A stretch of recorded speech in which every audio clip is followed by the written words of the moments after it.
Hi, Karen Curry Parker here with your weekly Human Design Evolution Report. Some weeks my message is a little bit complex, some weeks they're more simple, and this is one of those simple weeks, but maybe not so easy. The human design has 4 creative quarters. Each quarter has a purpose in helping us manifest not necessarily things in our life, but manifest the full expression of the truth of who we are. We just completed the first quarter. The first quarter is all about doing some of the shadow work about self-expression and being who you are in the world.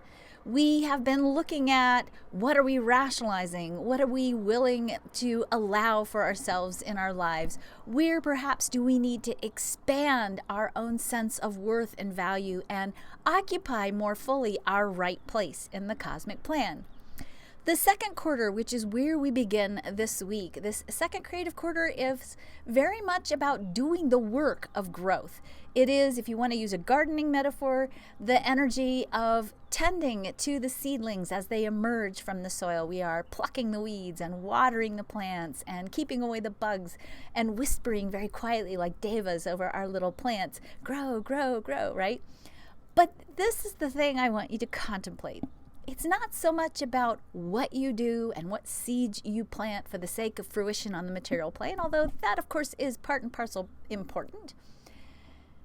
It's really more about you recognizing that you are the seed. You plant yourself and tend to your own growth and evolution.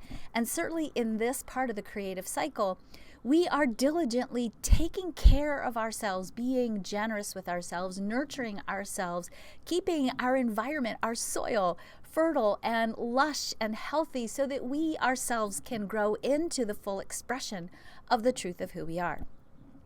The sun transits in the gate 2.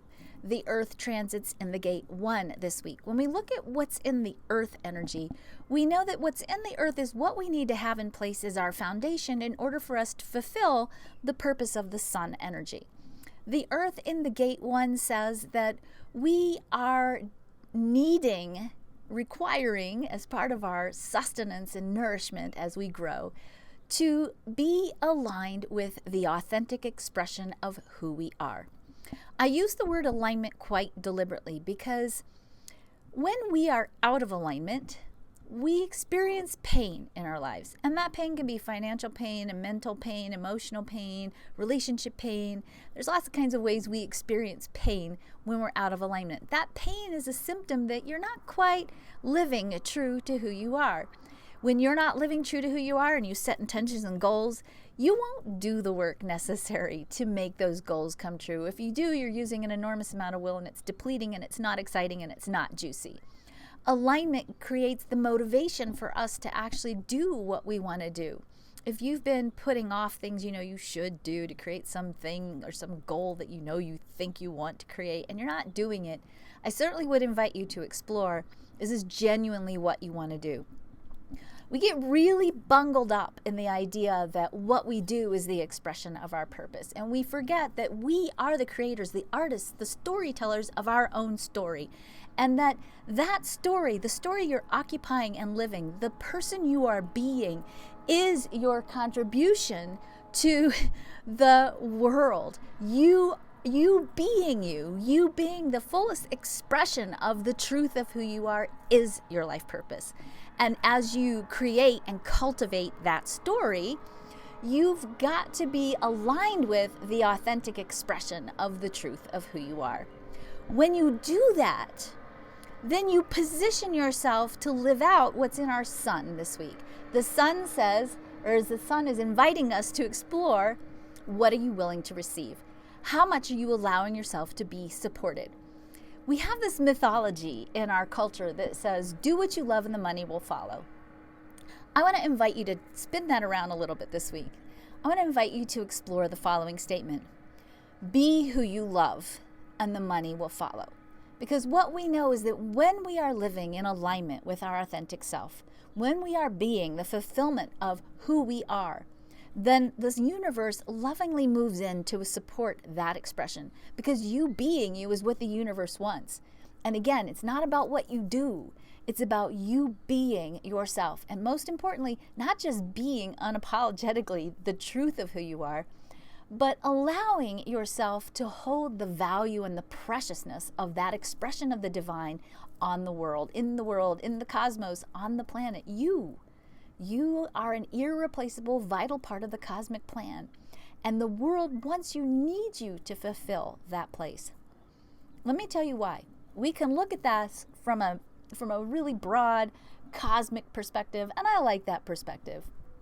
I mean, it's really, I think, powerful to think that the entire fabric of the world is what it is because of you. And if you play a different role than the one you are designed to play, or you don't fill your role in the cosmic plan, it's actually impacting the entire fabric of the universe.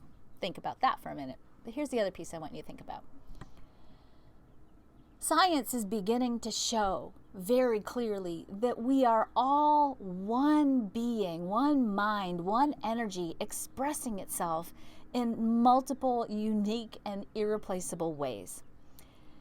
We are one. Now, why is this important in the context of you? If we're all one and we take a look at what's going around on the world, where are we at on this planet? When we look at the fact that there is still on this planet slavery, there is still on this planet starvation, hunger, repression.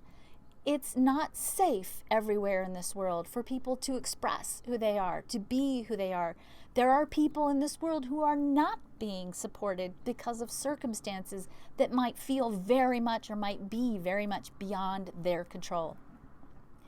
We think sometimes that we're not doing enough, that we can't do enough, and I totally get the heaviness of that feeling, and that sometimes can spin us out into a, well, whatever, it doesn't matter kind of attitude. But I'm going to tell you that your life matters immensely. The energy you occupy and the willingness for you to boldly be aligned with the story of who you really are creates a frequency of alignment, not just in your own life, but it adds to the energy of alignment on the planet. The more you create for yourself the freedom and the support that you need to be the full expression of who you are, the more you create the energy and the possibility for that to impact the world. Everyone on the planet is waiting for all of us who are in an easier place than perhaps where we are right now, or an easier place than where they are right now. Everyone is waiting for us, all of us, especially those of us who know better, to step into the full expression of the story of who we are, because who we are matters. And it matters not just to you and the people you impact directly, it matters to the wave of energy that your beingness, your full expression creates on a cosmic level. If you want to know what your purpose is to create the energy of alignment in the world so that more people can do the same. The more aligned we are, the more we engender upon not only ourselves, but all of us the possibility of support. And that's really the message that the planets bring us this week. Be who we are so that others can do the same. And when we live true to who we are, we gain access to greater creativity, we gain access to greater resources, we gain access to greater power, and our ability to actually do the work of the world to make the world a better place goes up exponentially. That's it. That's the message for this week. What are you willing to allow yourself? How much do you value who you are? How much space are you allowing yourself to take up on the planet? And are you willing to assume your right place, to fill it, like really fill it, your right place in the cosmic plan? That's my message for this week. Have a great week. I will talk to you next week. Bye.